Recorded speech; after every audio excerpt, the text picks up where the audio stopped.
Assalamualaikum warahmatullahi wabarakatuh. Halo semuanya, jumpa lagi dengan Pak Kafi di video pembelajaran. Di video kali ini yang akan kita bahas yaitu materi SMK Mekanika Teknik, yaitu menganalisis gaya dalam struktur bangunan. Mengacu kepada KD 35 yaitu menganalisis gaya-gaya dalam, yaitu momen geser dan normal pada struktur bangunan. SMK bisa, SMK hebat, SMK bisa hebat. Apa saja yang akan kita pelajari di pertemuan kali ini? Yang pertama adalah mengetahui gaya-gaya dalam. Ada momen, ada geser, ada normal. Bentuk-bentuk dari struktur utama, dudukan atau tumpuan atau dikenal dengan istilah bahasa Inggrisnya support, syarat keseimbangan, menghitung gaya dalam, yaitu momen, geser, dan gaya normal. Pertama, kita bahas tentang gaya-gaya dalam, yaitu gaya momen, geser, dan normal. Pertama, kita ketahui bahwa ada istilah gaya atau beban disimbolkan dengan huruf P, yaitu berat suatu benda ya. Beban tersebut disebut simbolnya adalah P. Nah, ini adalah contoh dari balok ya. Nah, ini adalah bebannya. Di sini bebannya sebesar 0,3 ton ya. Berarti kalau diilustrasikan, beban itu yang ini nih. Ya, ini beban nih. Ya. Ini merupakan beban. Berikutnya ada momen gaya, disingkatnya dengan huruf M, yaitu gaya yang mengakibatkan adanya gerakan berotasi. Nah, ini ada beban. Nah, beban ini disingkat dengan P dalam satuan ton, dan ini adalah lengan, yaitu jarak dari beban ke poros, itu namanya L ya. Ini menyebabkan bendanya berotasi. Nah, ini ilustrasinya berotasi ya, nanti gerakannya singkat dengan M. Momen merupakan gaya atau beban dikali lengan beban, yaitu jarak beban ke poros. Jarak beban ke poros. Satuannya dalam ton meter, atau rumusnya kalau mencari momen gaya, M sama dengan P dikali L. P di sini adalah merupakan gaya atau beban, dan L ini adalah lengan, yaitu jarak dari beban ke poros, itu namanya L. Momen akan positif kalau bergeraknya atau berotasi searah putaran jarum jam. Searah putaran jarum jam nih, kalau misalkan seperti ini pergerakannya, maka M-nya positif. Dan momen akan bernilai negatif jika berotasi berlawanan arah putaran jarum jam. Berarti seperti ini momennya negatif.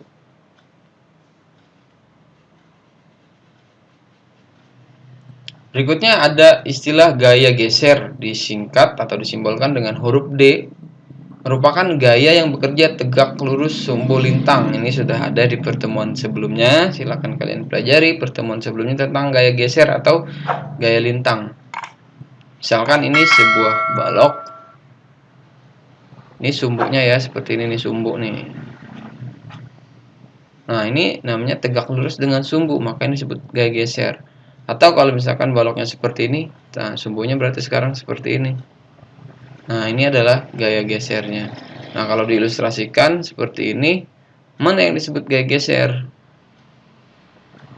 Nah, ini yang disebut gaya geser. Jadi, ini balok. Nah, ini adalah balok. Ini sumbunya seperti ini. Nah, ini adalah gaya geser. Arahnya tegak lurus. Ini sumbu balok. Dan ini adalah tegak lurus. Berarti yang tegak lurus terhadap sumbu yaitu gaya geser. Geser akan positif jika arahnya ke atas. Nah, kalau arahnya ke atas, gaya gesernya positif. Gaya geser akan bernilai negatif kalau arahnya ke bawah. Berikutnya ada istilah gaya normal atau disingkat disimbolkan dengan huruf N, yaitu gaya yang bekerja sejajar sumbu. Nah, ini ada balok seperti tadi, ini ada sumbunya sejajar. Nah, seperti ini disebut sebagai normal. Nah, kalau baloknya seperti ini, nah ini sumbunya, maka gaya normalnya ini N-nya ya. Atau kalau diilustrasikan, ini balok nih, ini sumbunya, maka gaya normal yang ini.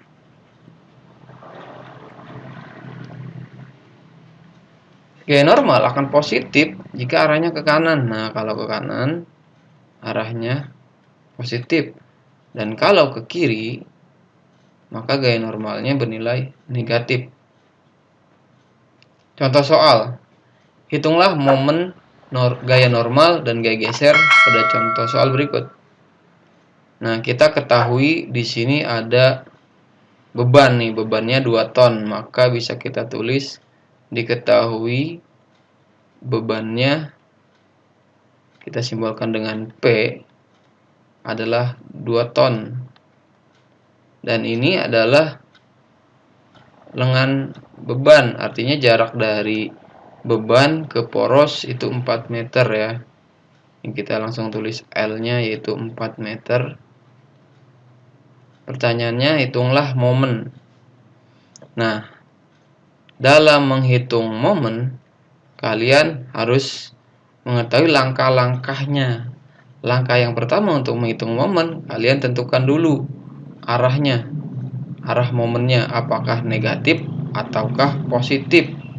Nah, kita lihat beban ini kan gravitasional, artinya beban ini arahnya menuju pusat bumi karena terpengaruh oleh gravitasi. Maka perhatikan bahwa gaya atau beban ini merupakan gaya vektor. Vektor itu memperhatikan nilai dan arah. Karena tadi gravitasional yaitu menuju ke bawah, maka dianggap bahwa ini arahnya ke bawah ya, seperti ini. Maka ketika arahnya ke bawah dan porosnya di sebelah sini, maka kalau misalkan seolah-olah diputar, dia akan seperti ini nih. Nah, menuju. Nah, karena ini searah jarum jam, maka arah momennya positif atau kita sebut sebagai momennya positif karena searah jarum jam ya.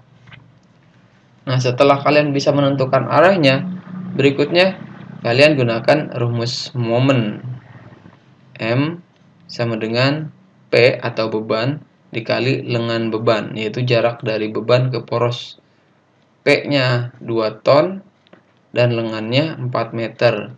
Maka momennya adalah 8 ton meter karena dia searah jarum jam, maka bernilai positif. Itu untuk mencari momen. Nah, untuk mencari gaya normal, kalian harus ketahui dulu bahwa gaya normal itu gaya yang sejajar dengan sumbu pada balok. Nah, kalian pasti sudah tahu nih, gaya normal itu kan tadi sudah kita bahas sebelumnya, itu yang sejajar dengan sumbu pada balok. Nah, ini nih. Ini yang disebut dengan gaya normal atau N-nya. Berapakah N-nya?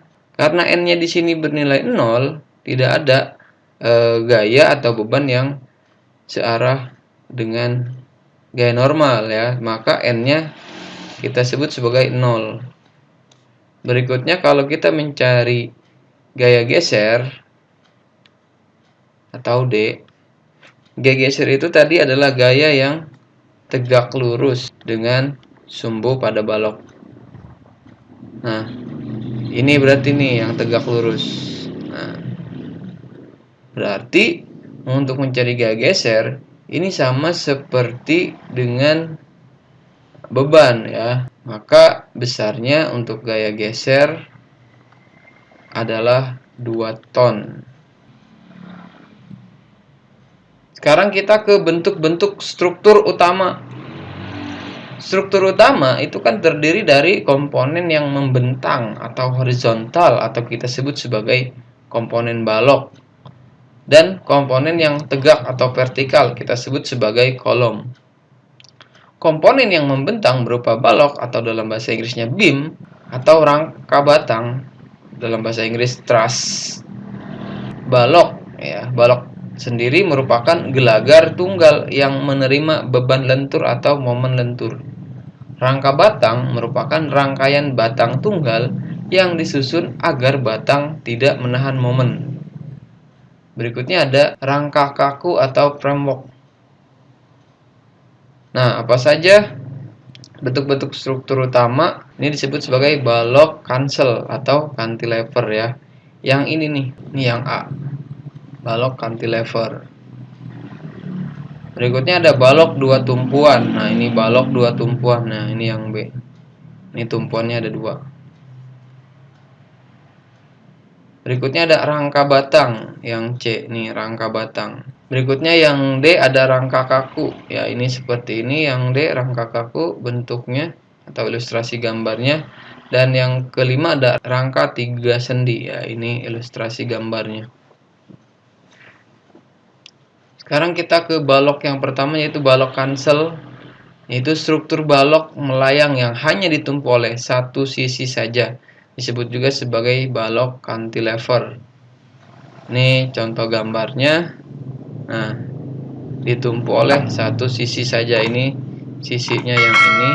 Nah, ini nih disebut sebagai balok cancel atau cantilever.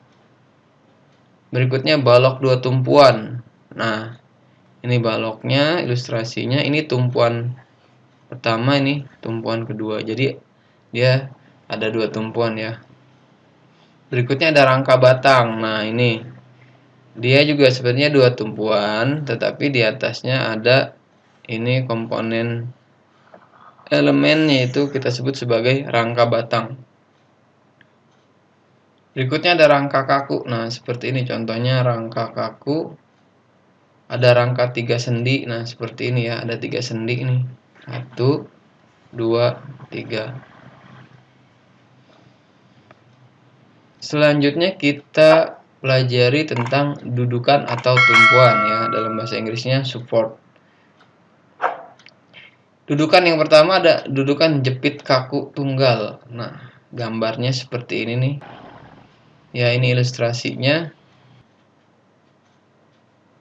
Dudukan jepit kaku tunggal mengurai gaya menjadi tiga komponen reaksi. Ada komponen vertikal atau kita sebut sebagai sigma V sama dengan 0, komponen horizontalnya 0 atau kita kenal sebagai sigma H sama dengan 0, ada juga komponen momen atau sigma M sama dengan 0.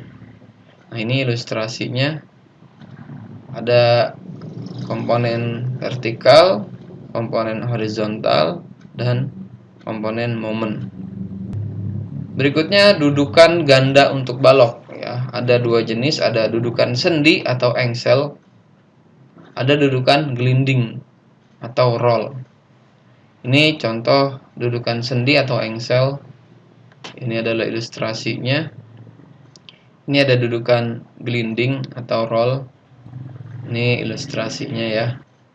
Kita lanjut ke dudukan sendi atau engsel. Ini mengurai gaya menjadi tiga komponen reaksi, yaitu sigma V 0, sigma H 0, sigma M 0. Artinya komponen vertikal, ada komponen horizontal, dan ada komponen momen. Nah, ini adalah dudukan sendi atau engsel. Nah, kalau nanti ada gambar-gambar setelah materi ini ada dudukan yang seperti ini, maka ini disebut sebagai dudukan sendi atau engsel. Berikutnya ada dudukan gelinding atau roll. Agar batang struktur tidak menerima tarikan akibat melenturnya batang yang disangga, memungkinkan batang yang ditumpu dapat berputar bebas jika terjadi lenturan. Dudukan tidak menahan komponen reaksi momen. Jadi untuk dudukan gelinding hanya menerima komponen gaya vertikal. Nah, ini adalah ilustrasi dari dudukan gelinding atau roll. Nah, kalau digambar bisa juga seperti ini, diilustrasikan juga bisa seperti ini ya. Kalau tadi sendi misalkan garisnya 1, tapi kalau misalkan gelinding atau roll garisnya 2 atau dia ada rodanya. Itu adalah dudukan gelinding atau roll. Berikutnya kita lihat atau analisis gaya-gaya pada tumpuan. Nah, ini adalah tadi sendi ya. Ini ada roll. Tumpuan sendi, tumpuan roll, ini ada balok di atasnya, titik A dan titik B. Di titik A, nah ini ada komponen vertikal, kita sebut sebagai VA. VA itu artinya gaya vertikal di titik A. Nah, ini adalah komponen B atau kita sebut VB, yaitu gaya vertikal di titik B. Ini adalah gaya horizontal, hanya ada di tumpuan sendi, ini tumpuan roll. Dan momen ya untuk sendi. Nah, berikutnya kita ke syarat keseimbangan. Nah, ini mengacu kepada hukum Newton dalam ilmu fisika. Hukum Newton terbagi ke dalam 3. Yang pertama ada hukum 1 Newton tentang kelembaman atau tentang keseimbangan, di mana benda mempertahankan posisi awalnya atau keadaan awalnya. Dan karena dia mempertahankan posisi awalnya, maka persamaan hukum Newton yaitu sigma F sama dengan 0. Artinya jumlah gaya-gaya yang bekerja pada benda itu harus 0. Nah, ini disebut dengan istilahnya keseimbangan. Ini yang kita gunakan di materi tentang mekanika teknik ya. Ini hukum 1 Newton tentang keseimbangan. Sigma F sama dengan 0. Jumlah gaya-gaya yang bekerja pada suatu benda itu 0. Itu namanya hukum 1 Newton. Hukum 2 Newton itu tentang benda yang bergerak. Nah, karena bendanya bergerak, maka benda memiliki percepatan. Nah, rumusnya menjadi sigma F sama dengan M dikali A. M ini adalah massa benda, dan A ini adalah akselerasi atau percepatan. Ini hukum 2 Newton. Hukum 3 Newton yaitu menjelaskan tentang gaya aksi reaksi, di mana ketika ada gaya aksi, maka akan menghasilkan gaya reaksi yang arah gaya reaksinya berlawanan dengan gaya aksi. Nah, gaya hukum 3 Newton ini juga berhubungan dengan materi-materi yang akan kita bahas. Karena ketika ada gaya yang bekerja atau beban yang bekerja pada struktur bangunan, maka struktur bangunan itu pun melakukan gaya reaksi. Nah, untuk mengetahui gaya aksi dan reaksi pada konstruksi atau struktur bangunan, silakan simak terus materi ini ya. Dalam keseimbangan gaya-gaya yang arahnya vertikal kita sebut sebagai keseimbangan gaya-gaya vertikal. Nanti syarat keseimbangan gaya vertikal yaitu sigma V sama dengan 0. Dan untuk keseimbangan gaya-gaya pada arah horizontal, syaratnya yaitu sigma H sama dengan 0. Keseimbangan momen berarti sigma M sama dengan 0. Jadi ketika nanti ada gaya vertikalnya banyak, maka ketika di total sigma V itu harus 0. Begitupun gaya horizontal, ketika banyak gaya-gaya yang arah horizontal, maka kita jumlahkan, kita totalkan, atau sigma H-nya harus 0. Ini syarat seimbang ya. Begitupun dengan momen.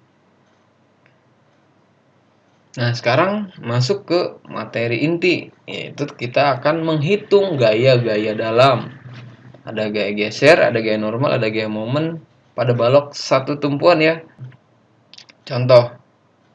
Nah, ini ada balok pada satu tumpuan ya. Ini tadi disebut sebagai balok cantilever, dan balok ini panjangnya 2 meter. Nah, di ujung balok ini ada beban seberat 0,3 ton.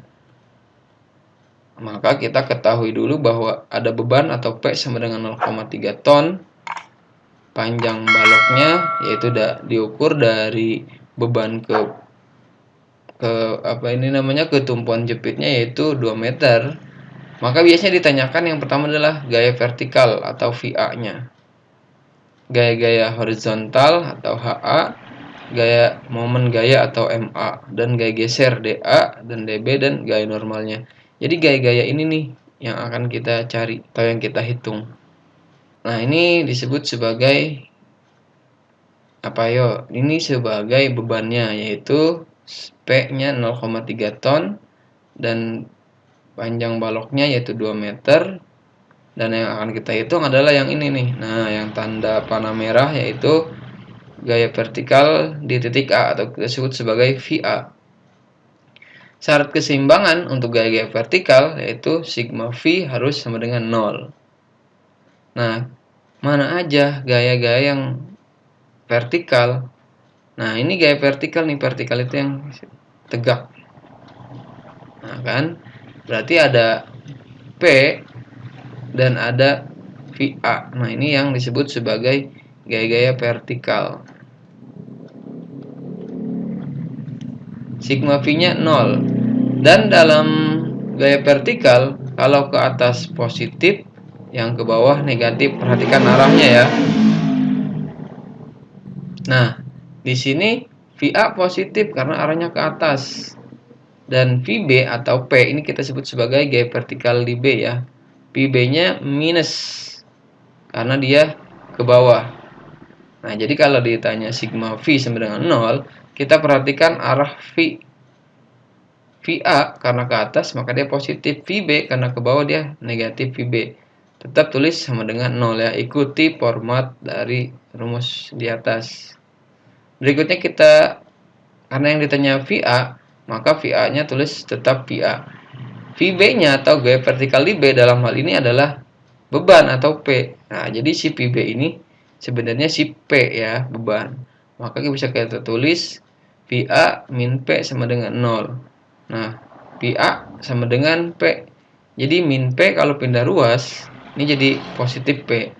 Nah, P-nya kan tadi 0,3 ton, maka VA juga sama dengan 0,3 ton. Jadi VA-nya kita bisa lihat dari si beban ini atau isi P ini ya. Berikutnya kita mencari gaya yang horizontal atau HA. Nah, ini yang kita cari nih, yang tanda panah merah HA. Berarti kita menuliskan syarat-syarat keseimbangan untuk gaya horizontal. Nah, syarat keseimbangan gaya horizontal atau sigma H itu sama dengan 0. HA di sini tidak ada ya. Artinya H-nya 0. Gaya horizontal di titik A 0. Kenapa? Karena yang ada hanya gaya vertikal, yaitu si P. Nah, kalau gaya yang horizontalnya tidak ada, maka kalau tidak ada ya nilainya 0. Berikutnya kita ke yang C. Nih, ke yang momen gaya. Nah, yang tanda panah merah. Momen gaya yang kita cari. Karena mencari momen gaya, maka kita gunakan syarat keseimbangan momen. Nah, karena dalam hal ini tumpuannya di A, maka kita akan mencari MA.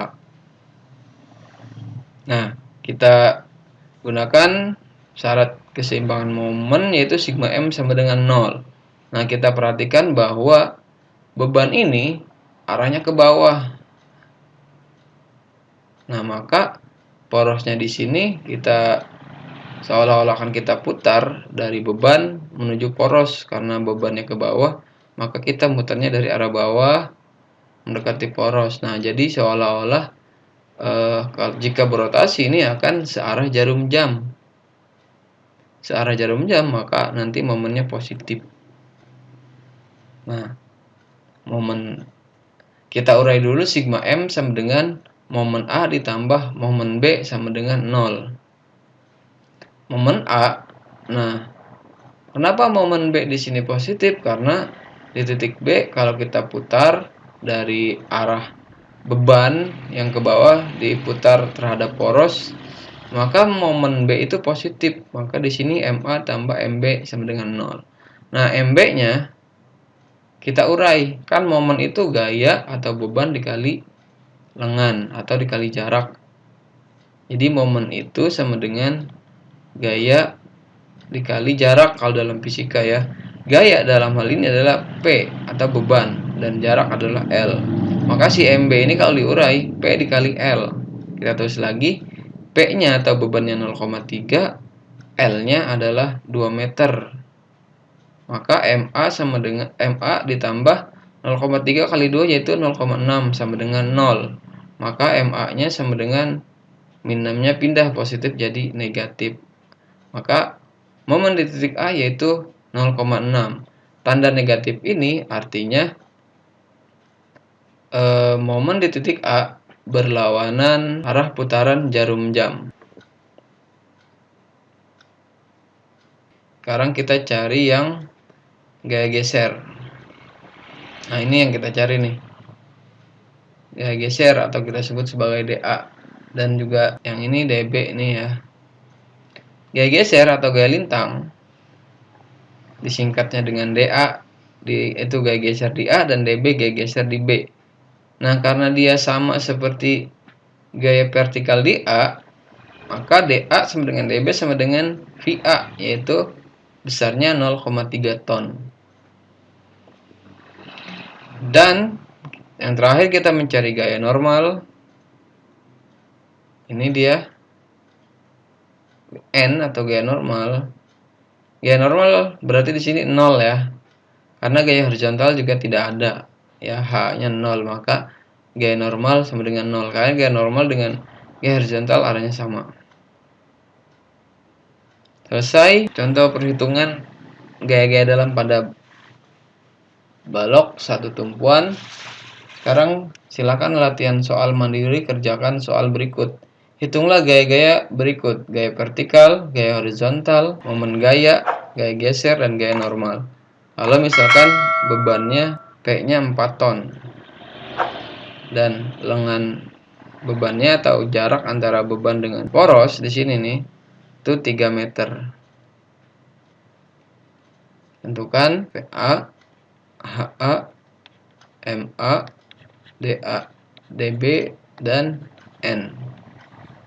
Referensi materinya diambil dari buku Mekanika Teknik kelas 10 Suryaningrum, Nerbit Bumi Aksara, dan sumber online lainnya. Terima kasih sudah menyimak materi pada pertemuan kali ini, yaitu tentang menganalisis gaya-gaya dalam struktur bangunan. Semoga bermanfaat untuk kita semua. Tetap semangat belajar dari rumah. Jangan lupa tekan like, share, komen, dan subscribe channel ini. Wassalamualaikum warahmatullahi wabarakatuh.